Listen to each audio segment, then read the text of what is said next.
할렐루야. 오늘도 귀한 찬양으로 우리 하나님께 영광 돌리고 우리에게 은혜의 문을 열어주신 찬양대 감사드립니다. 우리 모두 이 시간 이 예배를 통해서 여러분의 영혼이 하나님의 평강으로 충만한 시간이 되시기를 바랍니다.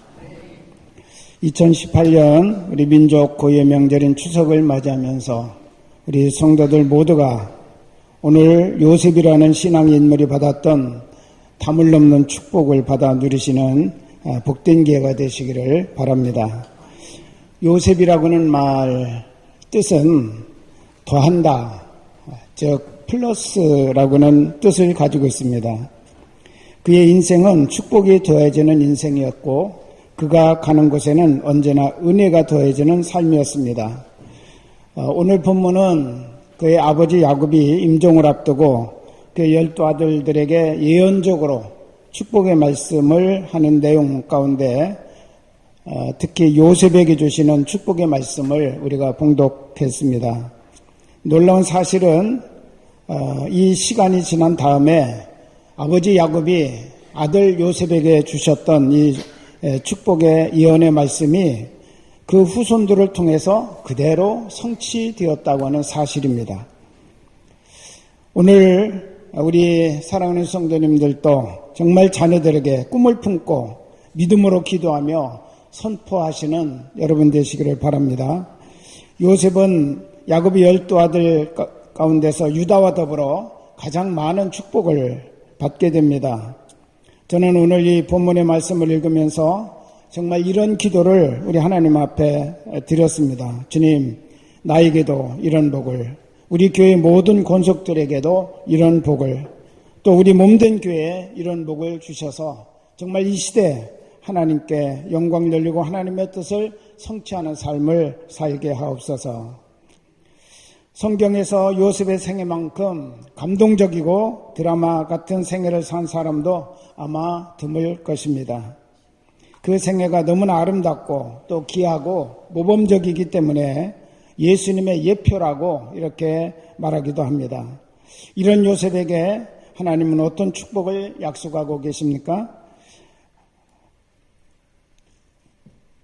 오늘 22절에 보면 무성한 가지, 샘 곁에 무성한 가지, 그 가지가 담을 넘었도다 라고 세 단계로 이 요셉의 축복을 말하고 있습니다. 첫째는 무성한 가지다. 그 다음에 두 번째는 샘 곁에 서 있는 나무와 같은 무성한 가지다. 세 번째는 그 가지가 너무 무성해서 이제는 울타리를 넘어갔다라고 그렇게 말하고 있습니다. 아브라함의 믿음의 조상으로서 뿌리라고 한다면 이삭은 싹이고 야곱은 줄기, 그리고 그 줄기에 12가지가 이제 생겨났습니다. 12형제 중에서 가장 무성한 가지가 요셉이었습니다. 우리가 많은 형제 중에 요셉처럼 무성한 가지가 되기를 바랍니다. 우리가 또 많은 교회 가운데 요셉처럼 무성한 교회가 되어서 하나님의 역사를 이루어가기를 바랍니다.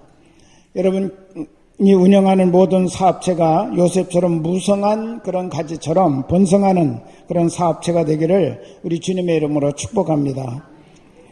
무성한 가지만 해도 복인데 오늘 보면 샘 곁에 무성한 가지라고 이와 같이 말씀하고 있습니다. 샘 곁에 서 있는 나무는 쉬지 않고 과실을 맺고 잎사귀가 마르지 아니함같이 그 행사가 다 형통하다고 오늘 시편 1편에서 말씀하셨습니다. 이 말은 젊어서나 늙어서나 변함없이 열매가 가득하고 성공하고 번창하는 생애를 말하고 있는 것인데 요셉의 생애는 바로 하나님의 은혜의 샘 곁에 서 있기 때문에 어떤 상황에서도 시들지 않고 풍성한 열매를 맺으며 그의 삶을 살았다고 하는 것입니다. 오늘 또 우리는 언제나 예수님을 통해서 은혜의 샘물을 공급받는 삶이 되시기를 바랍니다. 하나님의 말씀을 통해서 은혜의 샘물을 공급받는 삶이 되기를 바랍니다. 또 매일매일 개인적으로 경건한 삶을 살아감으로써 경건한 삶을 통해서 이런 샘물 같은 은혜가 여러분의 삶 속에 여러분의 영혼 가운데 풍성하게 임하는 역사가 일어나기를 바랍니다. 그런데 요셉은 이렇게 무성한 가지로 끝난 것이 아니라 그 가지가 담을 넘어갔다라고 그렇게 말하고 있습니다. 더 큰 복을 받게 된 거죠. 요셉에게 무성한 가지는 울타리 안에만 있는 것이 아니고 울타리를 넘어서 그 가지가 뻗어나갔습니다. 요셉의 생애가 바로 그러했던 것입니다. 요셉은 약속의 땅 가나안을 넘어서 멀리 그 당시 최고의 부와 권력을 가지고 있었던 애굽이라고는 나라에까지 뻗어나갔습니다. 요셉으로 말미암아 애굽까지 복을 받게 되었다고 하는 것입니다. 하나님께서 아브라함에게 약속하신 그 언약대로 너로 큰 민족을 이루고 내가 복을 주어 내 이름을 창대하게 하리라 라고 약속하셨던 그 귀한 말씀이 요셉에게서 이제 성취가 된 것입니다. 아브라함도 이삭도 야곱도 넘지 못했던 그 담을 요셉 때 제4대 만에 그 담을 넘어서 이 무성한 가지가 애굽이라고는 세계 최강의 나라에 최고의 영향력을 끼치는 그런 역사가 일어나게 되었습니다. 이것은 마치 예수님과 같은 아름다운 축복을 우리에게 보여주고 있는데 예수님은 이 땅에서 천한 말구육 가운데 태어나셔서 33년 동안 나그네로 험악한 세월을 살아가셨습니다. 한 번도 외국 여행을 한 적 없고 학교에서 공부한 적도 없습니다. 결혼해 본 적도 없고 보잘것없는 책 한 권 써서 남긴 적도 없습니다. 집 한 칸 없는 분이셨지만 그분이 고난 가운데 죽으시고 부활승천하신 후에 성령의 능력을 통하여 교회를 세우셨습니다. 그리고 주님의 몸된 교회는 이제 국경을 넘어서 세계 가운데 무성한 가지로 뻗어나가게 된 것입니다. 세계 수많은 명문학교가 주의 이름으로 세워졌고 세계 3분의 1 이상의 책들이 직간접으로 예수님의 영향을 받아 쓰여진 책들입니다. 예수님의 이름으로 주옥같이 아름답고 영혼의 환희가 넘치는 음악이 만들어졌고 미술품들이 만들어졌습니다. 저는 우리의 생애가 이와 같이 요셉처럼 담장을 넘는 그런 축복이 있기를 간절히 바랍니다. 요셉은 가는 곳마다 또 만나는 사람마다 유익을 주었고 기쁨을 주었습니다. 가정에서는 부모님에게 기쁨과 즐거움을 드렸습니다. 또 보디발의 가정에 그가 종으로 노예로 끌려가 일할 때는 요셉 때문에 하나님의 축복이 보디발의 가정에 임하고 주인에게 유익과 기쁨을 주었던 것입니다. 심지어 그가 누명을 쓰고 감옥에 들어갔지만 그 감옥 속에서도 간수장에게 유익을 주고 범사에 형통케 하는 그런 복을 그에게 흘려보낼 수가 있었다라고 성경은 말합니다. 나중에 그가 이제 국무총리가 되었습니다. 자기 민족뿐만 아니라 애굽의 전 국가 그리고 주변에 있는 많은 민족과 국가들에게 유익을 주고 축복을 주고 그들의 죽을 의기에 있었던 삶을 살려내는 엄청난 역사를 그가 일으키게 되었습니다. 여러분, 이것이 성경이 말하는 진정한 축복이라고 하는 것입니다. 믿는 사람이 성공했다고 말하는데 가만히 속을 들여다보면 그 사람 성공한 것 때문에 그 주변에 있는 수많은 사람들이 피눈물 흘리는 경우도 있습니다.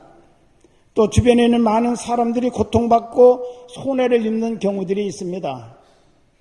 여러분, 이것은 결코 하나님께서 말씀하시는 그런 성공도 아니고 축복도 아닙니다. 남을 망치고 남의 실패를 잊고 일어서서 돈 얼마 벌고 얼마 가지도 못하는 권력 잡아놓고 성공했다고 자랑하는 그런 사람은 결코 하나님이 기뻐하는 그런 모습이 아니라는 것이죠. 요셉처럼 나의 성공이 내 성공으로 끝나는 것이 아니라 다른 사람에게 유익을 주고 기쁨을 주는 그런 성공이 진짜 성경이 말하는 성공, 하나님이 주시고자 하는 성공이라고 하는 것입니다. 나의 성공의 열매로 나의 가족만 나눠 먹는다면 그것은 또한 이기주의에 불과할 것입니다. 더 나아가서 우리는 세계 불쌍한 영혼에게까지도 무성한 가지가 되어서 그들의 삶에 우리의 열매를 나눠줄 수 있는 그런 삶이 되어야 될 줄로 믿습니다. 교회도 마찬가지입니다. 우리 교회가 부흥되고 성장함으로 주변에 있는 모든 교회에 좋은 영향을 끼쳐야 됩니다. 더 나아가서는 한국교회와 세계교회, 세계의 불쌍한 영혼들에게까지 무성한 가지로 뻗어나갈 수 있는 그런 교회가 되어야 될 줄로 믿습니다. 요셉 한 사람의 믿음과 꿈이 수많은 사람들에게 이렇게 아름답고 선한 영향력을 끼치고 가지가 울타리를 넘는 것처럼 수많은 사람들에게 축복이 흘러갔습니다. 정말 이러한 요셉과 같은 축복이 우리 가나안교회를 통해서 우리 모든 성도들에게 충만하게 임하기를 바랍니다. 두 번째로 요셉이 받은 축복은 이렇게 무성한 가지가 되고 그 가지가 이제 담을 넘는 것 같은 그런 축복이었다고 한다면, 두 번째는 승리하는 복을 말합니다. 23절, 24절에 보면 현대인의 성경으로 이렇게 기록되어져 있습니다. 그 원수들이 무섭게 그를 공격하며 활을 쏘고 추격하지만 오히려 그의 활이 견고하고 그의 팔에 힘이 있으니 이스라엘의 반석이시며 목자가 되시는 야곱의 전능하신 하나님의 능력 때문이다. 할렐루야. 하나님의 능력을 힘입어 요셉을 공경에 빠뜨리는 원수들에게서 당당하게 승리할 수가 있었다고 하는 것입니다. 우리 성도들이 이 세상을 요셉처럼 경건하게 아름답게 살려고 한다면 반드시 어려움이 따릅니다. 원수 마귀는 성도들이 성령의 아름다운 열매 맺는 것을 그냥 두지 않습니다. 흔들어대고 대적하고 미혹하고 넘어뜨리려고 합니다. 이 모든 원수의 세력에서 우리가 어떻게 승리할 수 있습니까? 내 힘으로, 내 능력, 내 지혜로 할 수가 없다는 것이죠. 우리 요셉이 승리했던 비결은 전능하신 하나님의 손을 힘입어 라고 그렇게 성경은 분명하게 증언해주고 있습니다. 요셉의 신앙의 특징을 두 가지로 우리가 말할 수가 있는데, 하나는 절대적인 하나님의 섭리를 믿었다고 하는 것입니다. 그래서 고난 가운데서도 늘 하나님만 바라보고 따라갔다라고 말합니다. 유혹하는 보디발의 아내 앞에서 그는 이렇게 고백합니다. 이 큰 악을 향하여 나는 하나님께 죄를 지을 수 없다라고 당당하게 유혹을 물리칩니다.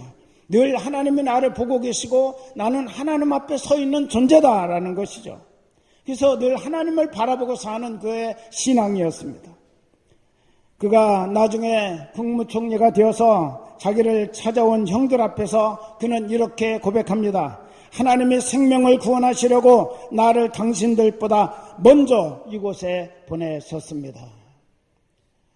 나를 이곳에 팔아버린 것은 당신들이 아니라 당신들의 손을 통해서 하나님이 나를 먼저 이곳에 보내셔서 우리 모두의 생명을 구원하시려고 하신 것입니다. 무엇입니까? 하나님의 섭리를 언제나 철저하게 믿고 그 하나님을 바라보는 요셉의 신앙을 우리에게 보여주고 있다고 하는 것입니다. 두 번째는 그는 용서의 사랑을 가지고 있었던 사람입니다. 보디발의 아내를 한 번도 그는 그보다 높은 지위에 올라갔음에도 불구하고 질책하거나 그것을 보복하지 아니했습니다. 자기가 모든 것들을 다 이제 풀어 가장 높은 총리의 자리에 올라갔음에도 불구하고 10명의 형제들의 죄를 용서하는 그런 사랑을 베풀었다고 하는 것입니다. 여러분, 용서는 하나님의 가장 풍성한 성품이에요. 이 성품을 가진 사람들을 하나님은 좋아하시고 하나님은 그런 그 성품을 따라 사는 사람들을 축복하신다는 것입니다. 그래서 아가페라고는 하나님의 사랑의 그 의미 속에는 덮어준다라고는 뜻이 있습니다. 덮어준다. 노아와 세 아들이 있었습니다. 셈함, 야벳이라고는 이 아들이 있었는데 이들이 이제 대홍수가 끝나고 신세계의 주인공으로 살게 되었습니다. 제일 먼저 그들이 포도 농사를 지었는데 포도 농사가 아주 잘 되었습니다. 그래서 그것을 포도주로 만들어서 마음껏 마셨더니 취해가지고 이 노아가 벌거벗고 그냥 잠들어 버렸어요. 둘째 아들인 함이 그것을 보고 와서 형과 동생에게 말합니다. 셈과 야벳은 그 이야기를 듣고 겉옷을 가지고 뒷걸음질 쳐 들어가서 아버지의 벗은 몸을 덮어드리고 나왔다고 그렇게 말하고 있습니다. 나중에 잠에서 깨어난 노아가 세 아들을 불러놓고 셈과 야벳은 큰 축복을 예언합니다. 그런데 둘째 아들 함은 저주합니다. 셈과 야벳의 종이 되어서 살 것이다. 함이 뭘 잘못했죠? 있는 그대로 얘기한 것뿐인데 그것을 이렇게 엄청난 그런 저주로 말씀하시는 건 너무 지나친 것이 아닌가요? 여러분, 이 사건 속에서 우리 하나님께서 말씀하시려고 하는 것이 있어요. 그것은 덮어주는 사랑과 용서의 마음을 가지라는 것이죠. 우리가 들춰내기로 말한다면 얼마든지 우리는 많은 상대방의 연약한 부분과 약점과 또 부족한 부분을 들춰내고 이야기거리를 만들 수 있습니다. 그렇지만 그건 하나님의 성품이 아니라는 거예요. 하나님은 덮어주는 사랑의 성품이고 용서하는 그런 성품을 가지신 하나님이십니다. 그렇기 때문에 우리의 모든 죄를 덮기 위해서 예수님으로 하여금 십자가에서 보혈의 피를 흘리게 하셨습니다. 그래서 우리의 모든 죄를 덮어주시고 그 피를 의지하고 예수 이름으로 나오는 모든 자들을 의롭다고 칭해 주시고 하나님께서 내 자녀라고 이와 같이 받아주시고 인정해 주신다는 사실을 믿으시기를 바랍니다. 하나님은 이런 덮어주시는 사랑, 아가페 사랑을 우리에게 가지고 계십니다. 그러면서 하나님을 믿고 하나님을 따르는 모든 성도들이 다 이런 아가페 사랑, 덮어주는 사랑의, 용서하는 사랑의 성품을 가지고 살도록 이와 같이 요구하고 계시다는 거예요. 그리고 이런 삶을 살아가는 그런 모든 사람들은 말할 수 없는 엄청난 축복을 그들에게 주신다는 것입니다. 셈과 야벳이 그 축복을 받았습니다. 그리고 요셉이 바로 그런 성품 때문에 축복을 받았다는 거예요. 보디발의 아내를 이길 수 있었던 방법, 10명의 형들을 당당하게 이길 수 있었던 방법, 그것은 바로 하나님께서 주시는 능력을 힘입고 하나님이 내 인생의 주관자이지 보디발의 아내가 내 인생의 주관자도 아니고 형들이 내 인생의 주관자도 아니고 하나님을 바라보면서 하나님을 의지하고 나갔던 요셉이 나중에는 당당하게 승리자가 되었습니다. 무엇으로? 용서로 승리하고 덮어줌으로 승리하는 역사가 일어나는데 이런 참된 승리와 이런 진정한 하나님의 성품을 가지고 사람을 대하는 요셉에게 우리 하나님께서 엄청난 축복을 그에게 주셨다고는 사실을 믿으시기를 바랍니다. 여러분, 우리의 승리는 무엇입니까? 남들을 짓밟고 일어서는 게 승리가 아니고 힘으로 누르는 게 승리가 아니라 덮어주고 용서하고 사랑으로 보듬어 안는 그 삶이 진정한 승리하는 삶이라는 사실을 여러분 믿으시기를 바랍니다. 요셉은 바로 그런 승리자로 하나님 앞에 섰습니다. 어떤 어려움이 와도 하나님께서 나에게 힘이 되신다면 우리는 실패와 좌절 속에 살아가지 않고 당당하게 승리할 수가 있다고는 사실을 오늘 말씀해 주셨습니다. 로마서 8장 37절에도 누가 우리를 그리스도의 사랑에서 끊으리요 모든 일에 우리를 사랑하시는 이로 말미암아 우리가 넉넉히 이기느니라 말씀하셨습니다. 여러분, 사랑입니다. 아가페 사랑을 품고 그 사랑을 행하는 그런 삶 속에 우리 하나님은 말씀하셨습니다. 넉넉히 이긴다. 할렐루야. 여러분, 이 넉넉한 승리의 축복이 여러분과 저에게 임하시기를 주의 이름으로 축원합니다. 우리는 이런 승리의 삶을 살아가야 됩니다. 힘으로가 아니라 하나님의 사랑으로.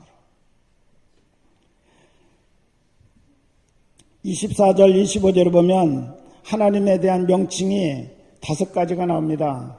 야곱의 전능자, 이스라엘의 반석, 목자, 아버지의 하나님, 전능자라고는 이 5가지 명칭으로 하나님을 부르고 있습니다. 이 말은 요셉의 모든 축복이 바로 하나님으로 말미암았다는 사실을 확실하게 선포하는 것이죠. 진정한 축복은 조상으로부터 상속받은 것도 아닙니다. 요즘은 금수저를 입에 물고 태어나면 금수저로 살 수 있고 흙수저를 입에 물고 태어나면 평생 흙수저로 살 수밖에 없다라고는 아주 자조적인 그런 탄식들이 많이 나오고 있음을 봅니다. 여러분, 가장 과학이 발달했다고는 이 시대에 어쩌면 어느 때보다도 운명론이 대세를 이루고 있는 그런 상황을 우리가 직면하고 있다는 거예요. 이건 운명론 아니에요? 금수저로 태어나면 금수저로 사는 거고 흙수저로 태어나면 운명을 바꿔줄 수가 없다는 거죠. 끝까지 흙수저밖에 될 수 없다. 여러분, 이 운명론 때문에 수많은 가정에 분파가 일어나고 가정에 수많은 분열이 일어나고 있습니다. 자녀는 부모를 원망합니다. 못 사는 자녀들은 부모를 원망하는 거예요. 감사할 줄 몰라요. 아버지 어머니 때문에 나까지도 이렇게 어렵게 산다는 거죠. 그래서 조금이라도 나에게 더 달라는 거예요. 그러다 보니까 형제간끼리 또 더 많이 가져가려고 하는 그런 나중에 분파 싸움이 일어나고 그런 것들이 법정으로까지 비화되는 이 아픔 시대를 우리가 겪고 있음을 말하고 있습니다. 그런데 성경은 운명은 결코 타고나는 것이 아니다. 오직 하나님으로 말미암는 것임을 우리에게 선포하고 계십니다.